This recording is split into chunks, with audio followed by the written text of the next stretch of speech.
singkatnya, ya kita mulai dengan basic setup artroskopi. Ya.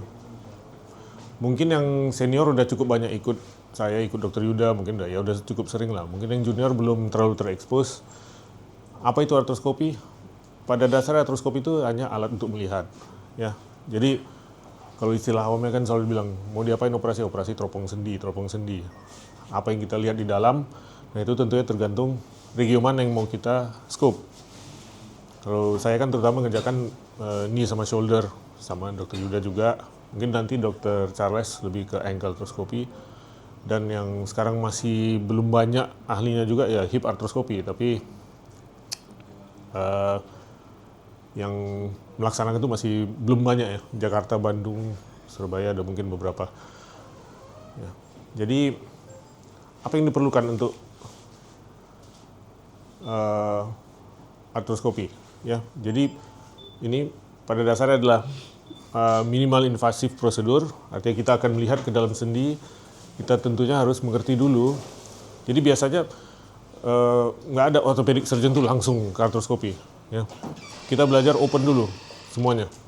Ya. Open dulu, jadi kita tahu orientasi kita itu kemana-kemana. Artinya kalau udah sering ngerjakan misalnya arthrotomy, total knee replacement, tentunya kan tahu. Gitu kita belah patella, ada suprapatellar pouch, ada meniskusnya, ada ACL, PCL, ya. Nah, dari mana kita mau masukkan scope-nya? Ya, oke. Jadi pada dasarnya kita hanya perlu satu viewing portal, satu lagi working portal, ya. Tapi bukan berarti hanya boleh dua, ya. Di knee, di shoulder, kita buat portal itu seberapa perlu. Kadang sampai 3-4 portal di knee ya nggak ada masalah. Artinya kalau memang diperlukan. Contoh yang paling gampang kalau kita ngerjakan ACL lah, ya. ACL viewing portal kita buat di anterolateral, ya kan? Anterolateral dulu. Anterolateral kita masuk, kita lihat, kemudian kita buat working portal dari anteromedial. Tapi itu nggak boleh kaku. Artinya kalau kita viewing dari lateral, kerja dari medial, bukan berarti harus kerjanya selalu dari medial. Bisa aja viewingnya dari medial, kerja di lateral. Ya, tergantung struktur mana yang mau kita attack, kita perbaiki. Ya.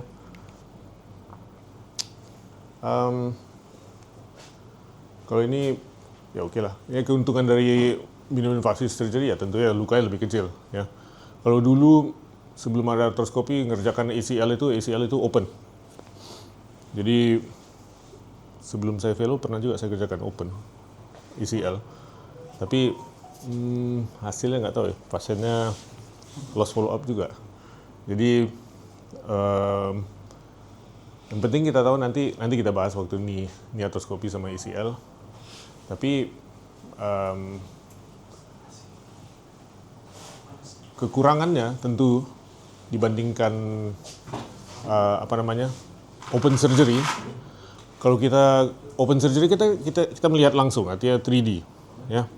Artinya kalau sini nggak kelihatan, potong dikit bisa lihat, tarik haknya lebih kuat. Kalau arthroskopi nggak ada cerita. Kalau kita portalnya di situ kita lihat, kita harus memanfaatkan maksimal viewing portal itu. Kita bisa melihat seluruh struktur yang kelihatan di misalnya dari anterolateral, apa yang bisa kelihatan, atau dari anteromedial, apa yang bisa kelihatan. Nah, scope yang standar kita gunakan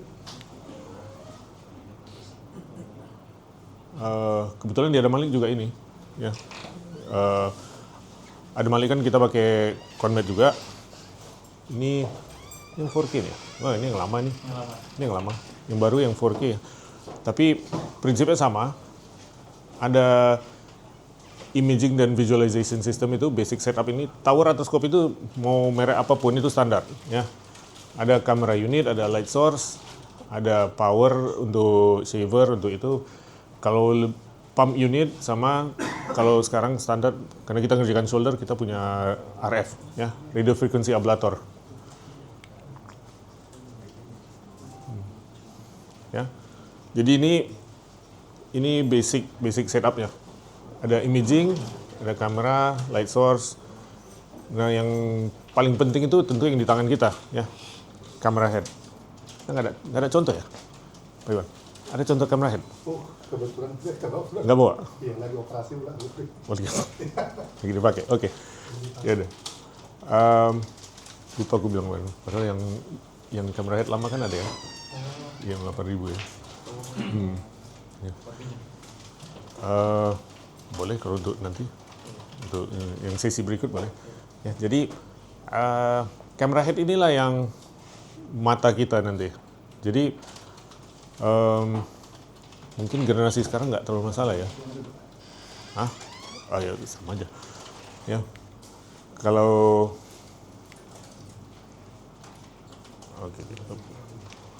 Oke. Kamera head inilah yang apa kita? Yang mata kita, yang jadi mata kita. Jadi mata kita tuh di tangan. Artinya tangan kita lah yang kita pakai untuk melihat apa di dalam sendi, ya. Apa? Jadi masalahnya selalu kamera head itu orientasi kamera headnya, ya. Kalau pernah lihat kamera head itu kan ada tombolnya. Tombol itu seharusnya itu jadi titik orientasi kita, ya. Artinya itulah kalau kemana arah itu kita harus tahu. Karena pada shoulder kadang ataupun pada knee, kalau misalnya lateral meniscus kan orientasi kameranya harus kita putar. Tapi yang penting waktu kita lihat nanti permukaan sendinya itu akan tetap sesuai anatomis, ya, supaya kita mengerti. Jadi setup basicnya ya tentunya scope. Scope ini lensa yang kita punya, lensa itu ada macam-macam. Spine biasa pakai 0, kadang pakai 30, ada yang 70. Bedanya tentunya sudut pandangnya. Kalau 30 derajat dari lensa itu akan kelihatan, 70 lebih luas. Tapi kesulitan 70 derajat itu tentunya orientasi triangulasinya lebih sulit, ya. Nah, ini yang saya bilang tadi, camera head, tombol itu harus selalu ke atas. Kalaupun tidak ke atas, kita harus tahu tombol ini arah yang mana. Karena kalau ini kita putar, sensornya putar, maka gambar yang di artroskopi ini juga akan beda jauh, ya. Oke, ini light source, camera system sama monitor. Jadi inilah basic setup untuk artroskopi, ya. Ini ini yang kita punya sekarang, ya, yang di Adamalik kita pakai 4K. Nah, ini yang saya bilang tadi 70 derajat. Nah, ini 30 derajat. Kalau kita lihat begini, ini ada pointer ya? Oh, ada. Tapi lambat pointernya. Nah, ya. Jadi ini 30 derajat. Nah, jadi sebenarnya yang bisa kita lihat itu cuma segini. Dari lensanya segini yang bisa dilihat segini. Nah, itu gunanya kita putar light yang kita putar lensanya. Jadi lensanya 30 derajat ke bawah, bisa ke atas, keputar. Jadi kalau ini kita putar, kebayang, bulatannya kan bisa putar. Supaya dapat seluruh visual field yang dari lensanya itu kita putar. Ditandai biasanya kalau di TV itu ada panahnya, ya, ada panahnya, itu arah 30 derajatnya. Jadi ke sini, ya. Nah, lensa 70 itu ada blind spot, ya. Jadi karena dia betul-betul lihatnya 70 derajat ke bawah, visual field itu kelihatan cuma sini, ya. Jadi sini. Ada daerah yang nggak kelihatan sama 70 derajat. Kalau yang nolnya itu nggak dapat gitu. Kalau yang 30 derajat, yang pas di depan lensa itu masih kelihatan. Tapi kalau yang 70 itu nggak kelihatan lagi. Ya. Jenis-jenis scope. Untuk knee sama shoulder sama. Yang scope yang 5,5 ya, yang biasa kita pakai. Atau ya 5 kan, 5,5 ya, yang di 5,5 ya, ini yang biasa. Apa yang 4 mili? 4 mili, sorry. yang 4 mili. Yang untuk ankle, kalian punya apa? Yang 2,9 ya? 2,9. 2,9. Ya. Kalau pernah lihat scope ankle tuh pendek, kecil dia. Kecil. Kalau scope kita yang biasa kan panjangnya segini. Kalau scope ankle tuh cuma segini. Karena memang nggak perlu dalam kan ankle dangkal. Ya. Nah ini sih alat-alatnya ya, guide-guide-nya, apa segala macam. Selalu sebelum operasi, basic setup sebelum kita mulai, sesudah hidup lampu, selalu ada setting untuk white balance. Ya. White balance itu perlu kenapa? Ya supaya jelas mana yang warna biru, mana yang warna hijau, mana yang warna hitam, mana yang warna merah, pokoknya kelihatan harus warnanya harus benar.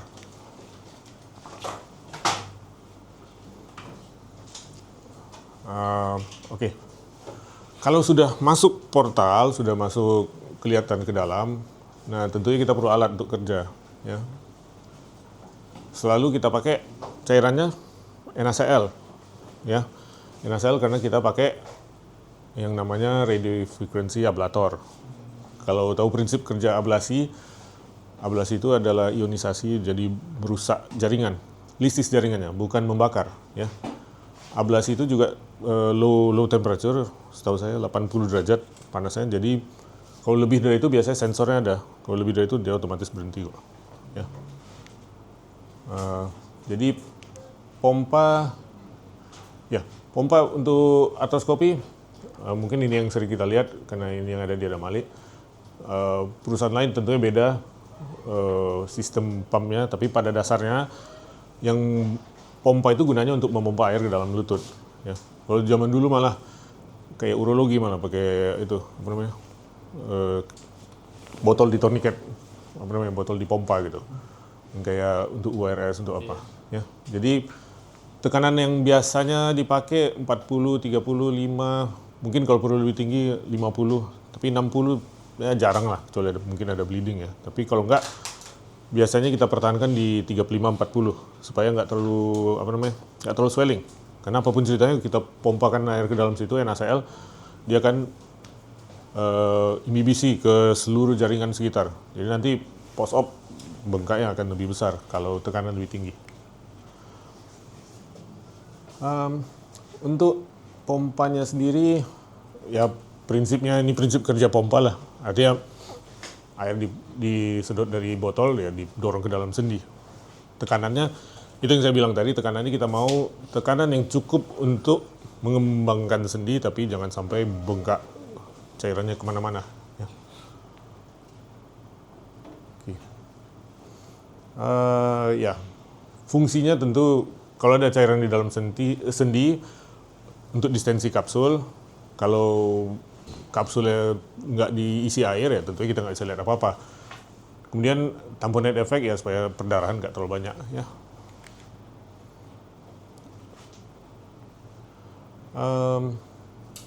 Oke.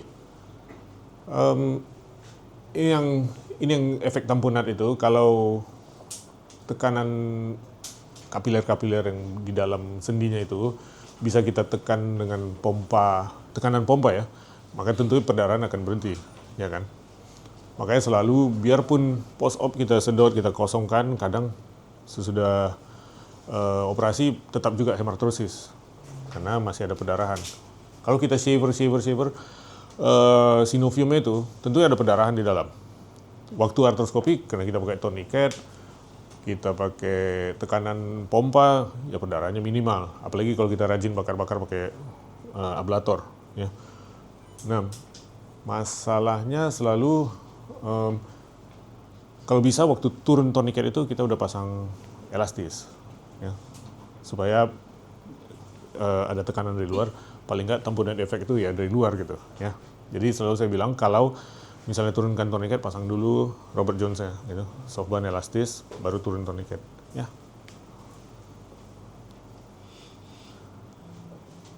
Ini shoulder nih, jadi ke shoulder. Ya, kira-kira ini efek cairan ke shoulder. Kalau dia terlalu banyak, ya tentunya ke sini kan bisa. Tapi kalau ngerjain rotator cuff aja misalnya, kita masuk kan glenohumeral, kita pompa. Tapi kan kalau rotator cuff robek kan dia akan masuk ke subacromial, otomatis tuh. Ya. Jadi subacromial pun akan terisi, sini semua terisi. Itu nggak bisa dihindari. Ya. Shoulder dia nganjurkan 40-60, tapi saya sih 40 ya. 40 jarang naik lebih dari 40. Kalau sampai 60 itu nanti sendinya terlalu bengkak, nggak enak, post op-nya tuh kurang enak. Shaver, ya. Salah satu alat utama yang kita gunakan untuk artroskopi adalah ini ya, shaver. Ya. Sama seperti kamera tadi, selalu patokannya ini tombolnya. Tombol ini harus jadi patokan kita, dan selalu shaver blade-nya itu mengarah ke arah tombol. Jadi kita tahu kemana yang kita potong, ya. Artinya kemana arah tombolnya, ke situ arah motong. Jangan pernah shaver dihidupin, kita nggak lihat ujung shaver itu di mana. Jadi kalau nggak kelihatan, dihidupin aja, cek, atau ACL-nya kepotong, ya. Jadi ini tetap harus kita nanti waktu sesi ini nanti saya terangkan. Tapi intinya shaver ini harus orientasinya tetap kita harus betul-betul paham shaver itu arahnya kemana. Kamera kita tahu, shaver kita tahu, dengan berbekal itu kita bisa kerja supaya tidak mencederai jaringan yang tidak ingin kita cederai. Ya. Shavernya tentu ada beberapa macam. Yang rutin kita gunakan kalau untuk ini yang seperti ini agresif ya, karena kita mau buang sinofim dengan cepat. Yang full radius resector ini motongnya lebih halus, biasa digunakan di shoulder. Ini bisa juga, tapi dia motongnya lebih halus ya, potongnya lebih halus. Kemudian untuk burr, oval burr sama spherical burr, ini untuk akromioplasti.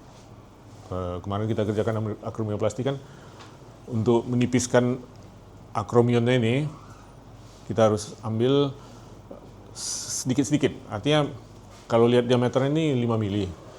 Nah, hoodnya ini berguna supaya nggak tembus. Ya. Kalau kita bayangkan ini tebal akromion kan paling berapa lah, ya, 0,6-0,7 cm.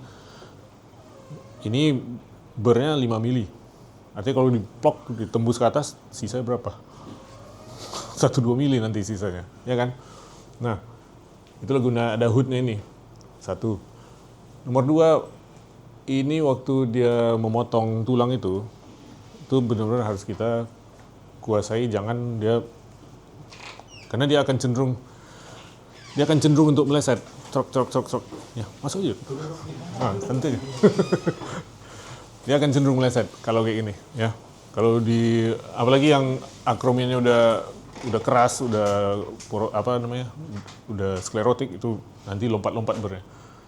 Yang takutnya punch out ke superiornya. Oke. Nah, ini yang terakhir alatnya, radio frequency ablator. Ini alat yang sekarang nggak bisa dipisahkan dari artroskopi sekarang. Dulu awal-awal saya ngerjakan belum ada pakai RF, yang ada masih ablator pakai listrik ya. Jadi ablator tapi untuk intraartikuler ada. Bentuknya seperti ini, tapi dia bukan radio frequency. Kalau itu panas, masalahnya itu panas. Jadi itu bisa lebih gampang merusak sendi karena jadi panas. Nah, ablator ini prinsipnya ada 2, yang biru sama kuning. Kuning itu ablator untuk membakar habis. Kalau yang biru itu yang sebenarnya coblation namanya. Jadi jaringan itu lisis karena lupa aku ini ya mekanisme, tapi pokoknya dia akan melisis jaringan, jadi bukan men-shaver, nggak ada sisa. Kalau kita lihat ablator itu kan habis jaringannya hilang aja, nggak ada sisa di dalam sendi karena jaringannya itu lisis, jadi bisa dibuang langsung. Tentunya untuk kerja di dalam kita perlu alat-alat instrumen, grasper untuk menarik jaringan, punch biasanya kita gunakan untuk membuang jaringan. Punch itu ada juga yang ke kiri, ada yang ke kanan, nanti waktu pengenalan alat bisa. Scissor ya untuk motong. Alat kita pengganti tangan kita di dalam sendi ya ini probe. Jadi ini tarik-tarik meniskusnya, tarik-tarik ACL-nya longgar enggak, PCL-nya longgar enggak. Itu alatnya, ya. Baik. Oke. Jadi untuk basic setup artroskopi ya saya rasa cukup itu aja. Kalau ada pertanyaan, mungkin kalau basic setup mungkin nggak ada pertanyaan ya. Nanti kita lanjut aja ke ininya. Ini artroskopi.